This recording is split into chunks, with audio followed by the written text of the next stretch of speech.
Hello my dear students of class 12. Now this is the another part of the chapter current electricity.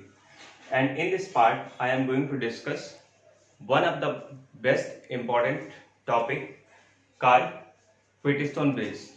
But before coming to this topic, I am going to solve one numerical which is based on your topic Kirchhoff's law. It means आज हम लोग Kirchhoff's law से related एक numerical solve करेंगे, उसके बाद हम लोग अपने व्हीटस्टोन ब्रिज के कंसेप्ट को स्टडी करेंगे. Clear? So students, if you are new to our JVS channel, then please go our channel and also press the bell icon of our channel and please don't forget to share among your friends. So students, let's discuss it. Here I have already mentioned question that this question we have to solve. हमको इस question को solve करना है और ये question आपका exercise से भी बिलोंग करता है. आप अगर एक्सरसाइज एनसीईआरटी एक्सरसाइज जो नॉर्मल एक्सरसाइज होती है एडिशनल के पहले वाली, तो उसमें आई थिंक ये 10th या 9th नंबर का क्वेश्चन है. आप इसको देख लीजिएगा, बहुत इंपॉर्टेंट क्वेश्चन है और इसको हम क्या करेंगे, इसको हम थोड़ा सा लॉजिकली सॉल्व करेंगे. ठीक है, पहली चीज कि हमको क्या करना चाहिए कि हमें किरचॉफ्स का यहाँ पे फर्स्ट लॉ अप्लाई करना चाहिए. ठीक है, देखो बेटा, जब तक फर्स्ट लॉ सेटिस्फाइड नहीं होगा, जब तक क्या होगा, जब तक हम सेकंड लॉ पे वर्क नहीं कर सकते हैं. तो सबसे पहला जो नेसेसरी स्टेप है वो क्या होना चाहिए कि हमारे पास हमको फर्स्ट लॉ की नॉलेज होनी चाहिए और फर्स्ट लॉ के अकॉर्डिंग हम इसको क्या करेंगे, करंट को डिस्ट्रीब्यूट कर देंगे पूरे ब्रांच में. उसके बाद हम अपने लूप लॉ को भी यूज करके क्वेश्चन को सॉल्व कर लेंगे. ठीक है, तो यहाँ देखिए, यहाँ मैंने क्या बना रखा है, A B C D, ये इसके पॉइंट्स हैं और हमारा क्या है, ये आर्म है. AD हमारा आर्म है, DC हमारा आर्म है. यहाँ इसी तरह से AB और BC हमारा आर्म है. इसी तरह से BD भी आर्म है और आपको हर एक आर्म में करंट की वैल्यू निकालनी है. और उसके साथ साथ ये नीचे वाला भी आपका एक आर्म है, A to C, जो नीचे वाले पार्ट को आप देखिए. तो यहाँ पे जो रेजिस्टेंस लगे हुए हैं, ये 10 ओम, 5 ओम, 5 ओम, 10 ओम, 5 ohm and again 10 ohm and again 10 volt की बैटरी है. क्लियर? तो यहाँ पे देखो, ये फिगर कुछ बेटा सिमेट्रिकल लग रहा है ना. देखो 10 5 5, यहाँ भी क्या है 10 5 5, मतलब है 2 5 के साथ एक 10 का कॉम्बिनेशन, 2 5 के साथ एक 10 का कॉम्बिनेशन. इतना तो आपको फील हो रहा होगा. तो यहाँ पे हम क्या करेंगे, थोड़ा सा सिमेट्री का रूल भी यूज करेंगे और इसमें देखो करंट को हम बता रहे हैं कि करंट यहाँ से आई हमारी आ रही है, तो ये करंट हमारी आई यहाँ भी जाएगी. ठीक, अब ये चूंकि इसको एक जंक्शन मिला, तो जंक्शन पे क्या होगा, ये करंट की वैल्यू डिस्ट्रीब्यूट हो जाएगी और इस आर में सपोज दैट की जो करंट है हमारी वो कितनी जा रही है, मान लेते हैं इसमें करंट I1 जा रही है. ठीक है, तो इसमें करंट कितनी जाएगी भाई, इसमें मान लेते हैं कि I2 जा रही है. ठीक है, अगर इसमें मैंने ऊपर वाले में I1 बताया तो इसको मैंने I2 लिया. इसका मतलब क्या है बेटा कि जो I है वो हमारा किसके इक्विवेलेंट है, I1 प्लस I2 के इक्विवेलेंट है. इतना माइंड में याद रखना आप.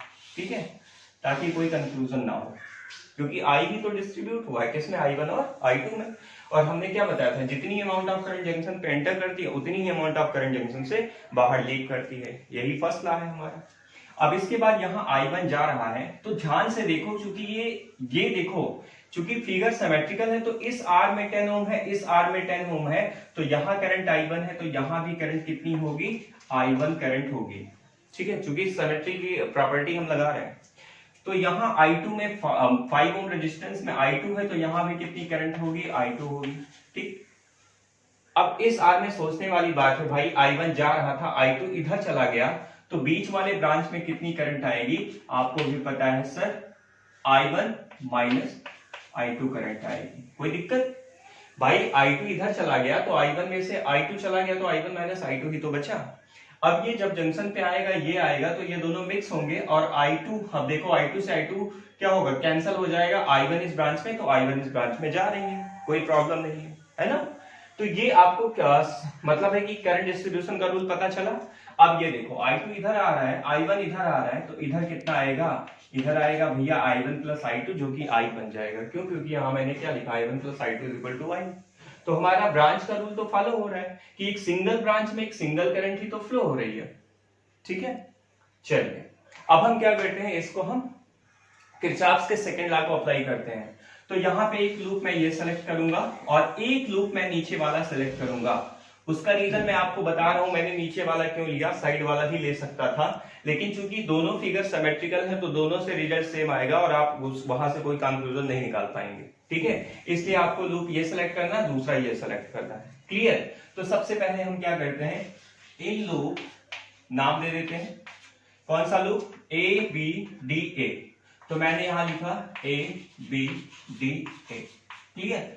अब यहाँ इस लूप में हम किरचॉफ्स का सेकंड लॉ अप्लाई करते हैं। मैंने क्या कहा था किरचॉफ्स का second law, are the applied potential difference across close circuit will be zero.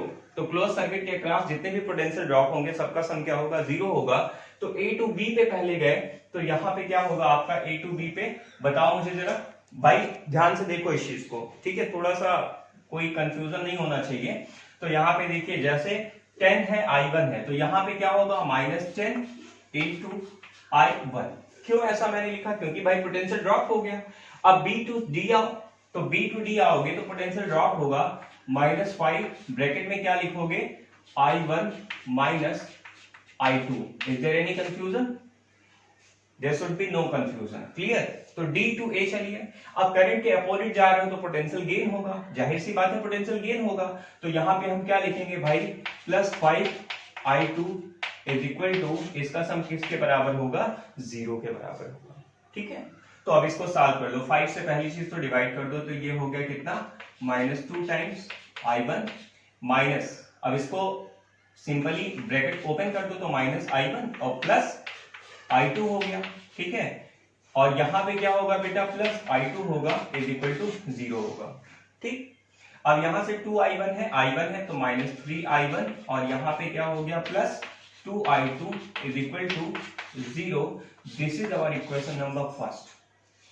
अच्छा एक बात बताओ, फर्स्ट इक्वेशन में कोई कंफ्यूजन तो नहीं है, क्योंकि देखो क्या करना है, लूप लॉ लगा के फर्स्ट इक्वेशन को मैंने क्या किया, फॉर्म कर लिया। अब मैं सेकंड इक्वेशन पे आता हूं, देखो इस लूप में बात करता हूं, यहां कुछ नॉमेनक्लेचर दे दो, एक्स वाई दे दो। तो A D C X Y A मतलब है इन लूप ए, उसके बाद डी, फिर सी, फिर एक्स, फिर वाई, फिर अगेन ए। जिस पॉइंट से चले थे उसी पॉइंट पे आएंगे तभी लूप होगा, अदरवाइज आपने A B C D X Y लिखा तो आपका ये लूप नहीं माना जाएगा, ठीक है। चलिए लगाते हैं, ए टू डी चले तो हमने लिखा -5/2, कोई दिक्कत, मैंने क्या लिखा बेटा, -5/2 लिखा। उसके बाद मैं डी टू सी गया तो मैं क्या लिखूंगा, आपको भी पता है कि -10 I1 लिखूंगा। इसके साथ सी टू एक्स आया, यहाँ कोई रेसिस्टेंस तो है नहीं, ड्रॉप होगा नहीं। यहाँ पे आप देखो, ध्यान से देखो मेरी बात, मैंने क्या कहा था, यहां से माइनस से प्लस चल रहे हो तो क्या हो रहा है भैया, आपको पता है ईएमएफ गेन हो रहा है ना। ध्यान से सुनना मेरी बात, अगर प्लस टू माइनस चलते तो आप क्या करते, कोई दिक्कत नहीं था, माइनस लगा देते, लेकिन यहाँ पे गेन होगा, सो दैट्स वाई हमने क्या लिखा, +10। उसके बाद यहाँ पे करंट के अलांग चल रहे हो तो ड्रॉप होगा, तो यहाँ पे -10। अब देखो ध्यान से देखो इस चीज को, चूंकि I है बेटा तो 10 I1 + I2 होगा, क्योंकि I की वैल्यू कितनी है, I1 + I2। तो यहाँ पे आपको क्या करना है, माइनस लिखना है 10 और ब्रैकेट में क्या लिखना है, I1 + I2 is equal to 0। कुछ बात समझ में आई, ठीक है। चलिए -5 से सबको डिवाइड कर दो तो मतलब -I2 हो गया, यहाँ पे क्या हो गया, यहाँ पे हो गया 2I1 हो गया, ठीक है, 5 to the 10 I1 प्लस यहाँ पे क्या हो गया, 2 हो गया, यहाँ पे क्या होगा बेटा, -2 होगा। ध्यान से देखो, 5 to the 10 तो 2I1, तो यहाँ मैंने ओपन कर दिया ब्रैकेट, -2I1 और -2I2 इज इक्वल टू 0। कोई कंफ्यूजन नहीं। चलिए देखिए I2, अब I2 वाले टर्म को देखो, I2 यहाँ पे है, I2 यहाँ पे है, ठीक है। तो हमने I2 को ऐड कर लिया तो -3I2 हो गया, ठीक है। और यहाँ पे 2I1 तो यहाँ पे हो गया बेटा -4I1 इज इक्वल टू 2 को उधर लेके चले जाओ तो -2 होगा, और माइनस से सबको क्या करो, मल्टीप्लाई कर दो, तो ये हो गया 3I2 + 4I1 is equal to 2। This is our equation number 2। कोई कंफ्यूजन नहीं होना चाहिए। देखो यहाँ पे क्या है, एक एक पॉइंट मैं आपको बता रहा हूँ, ठीक है। तो इसको आप स्क्रीनशॉट इसका ले सकते हैं, ठीक है, स्क्रीनशॉट ले लीजिए, फिर मैं आगे इसको डिस्कस करता हूँ। चलिए हो गया। चलो अब बात करते हैं बेटा कि इसको, पहली चीज तो मैं इसको इरेज कर दे रहा हूँ, जो हमारे पास इक्वेशन है उसी इक्वेशन की हेल्प से हम क्या करेंगे, अपने क्वेश्चन को सॉल्व करेंगे। ठीक है, हमारे पास इक्वेशन क्या है, एक तो इक्वेशन ये है, दूसरा इक्वेशन ये है। तो सबसे बड़ी बात कि अब देखो ये 3i1 है, ठीक है, यहाँ पे क्या है 4i1 है, यहाँ 2i2 है, यहाँ 3i2 है। तो हम क्या करते हैं 2 3 6 बनाते हैं इसको, तो 3 से इसमें मल्टीप्लाई करते हैं। तो फर्स्ट मल्टीप्लाइड बाई 3 करते हैं, अच्छा मैं ऊपर लिख दे रहा हूँ, फर्स्ट मल्टीप्लाइड बाई 3 करते हैं और उसके बाद क्या करेंगे, यहाँ पे क्या करेंगे 3i2 i2 को सेम कर रहे हैं तो यहाँ 2 से मल्टीप्लाई करेंगे साइन माइनस में। तो यहाँ इक्वेशन नंबर 2 को किससे मल्टीप्लाई करेंगे, 3 2 6 दैट इज 2 से, और दोनों को माइनस कर देंगे, उसके बाद हम रिजल्ट निकालेंगे। ठीक, तो सबसे बड़ी चीज कि यहाँ पे 3 को 3 से मल्टीप्लाई करोगे तो माइनस 9i1 आएगा। ठीक, अब उसके बाद 2 को 3 से करोगे तो क्या आएगा बेटा, 3 2 6i2 आएगा, इज इक्वल टू क्या मिलेगा हमको, 0 मिलेगा।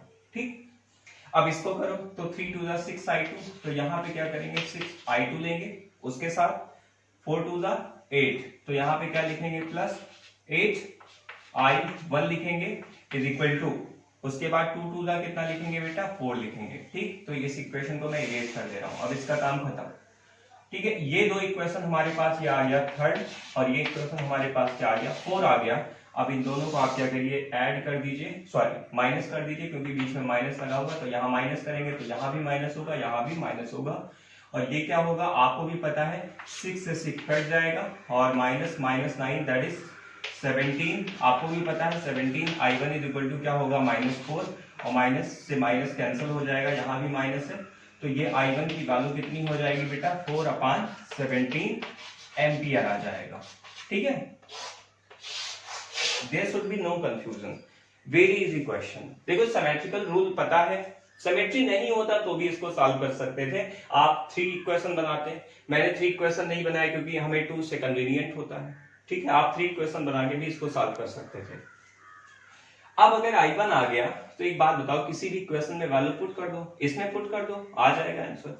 ठीक है, तो यहां मैं पुट कर रहा हूं, देखो यहां मैं पुट करके इधर सॉल्व कर रहा हूं, तो 3i2 है ना, तो यहाँ पे मैंने क्या लिखा 3 टाइम्स i2, और उसके साथ मैंने क्या लिखा 4/17, तो 4 इंटू 4।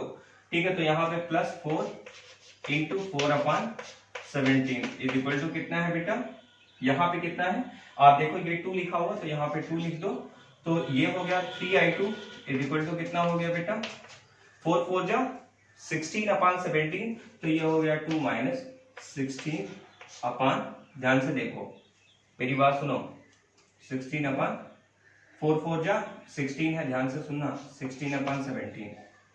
ठीक है, अब एक बात बताओ ध्यान से देखो, तो ये 17 2 जा 34 34 माइनस 16 दैट इज 18, तो यहाँ पे हम इसको इधर लिख रहे हैं, तो ये हमको क्या मिलेगा 3i2 इज इक्वल टू 18/17 होगा, और 3 6 जा 18 होगा, दैट इज i2 की वैल्यू कितनी मिल गई 6/17 एम्पियर। ठीक है, तो यहां मैं लिख दे रहा हूं i2 की वैल्यू हमको कितनी मिली 6/17 एम्पियर मिल गई। ठीक, कोई कंफ्यूजन नहीं होना चाहिए। अब भैया सीधी सी बात है, अगर दो चीजें आपको मिल गई तो आप तीसरी चीज अपने आप निकाल सकते हो। देखो i की वैल्यू क्या है बेटा i1 प्लस i2 है, तो i की वैल्यू कितनी होगी i1 प्लस i2 होगी। ठीक है, अब दोनों को क्या करो ऐड कर दो, तो i1 प्लस i2 ऐड करोगे तो कितना मिलेगा, ऑब्वियस है कितना मिलेगा बेटा भाई, यहाँ पे क्या है 6/17 4/17, तो 10/17 एम्पियर होगा। ठीक, तो i की वैल्यू हमको इस ब्रांच में मिल गई भाई, इस ब्रांच में हमको i1 प्लस i2 मिल गया। अब हमें क्या चाहिए bd वाले ब्रांच में चाहिए, तो bd वाले ब्रांच में क्या है, bd वाले ब्रांच के लिए i1 माइनस i2 है, तो i1 की वैल्यू कितनी है ध्यान से देखो, i1 की वैल्यू हमारे पास यहाँ पे है 4/17, उसमें से हम i2 6/17 को माइनस करेंगे तो हमको इस ब्रांच में कितनी करंट मिलेगी -2/17 ampere. Clear, so this is the fundamentals of this question. क्योंकि देखो न्यूमेरिकल लगाते समय क्या करना पड़ेगा, आपको भी थोड़ा सा अलर्ट रहना पड़ेगा। अगर माइनस प्लस में थोड़ा सा भी कंफ्यूजन होता है तो डेफिनेटली आपका जितना भी आपने किया होगा मेहनत, आपका सब मेहनत वो बेकार चला जाता है।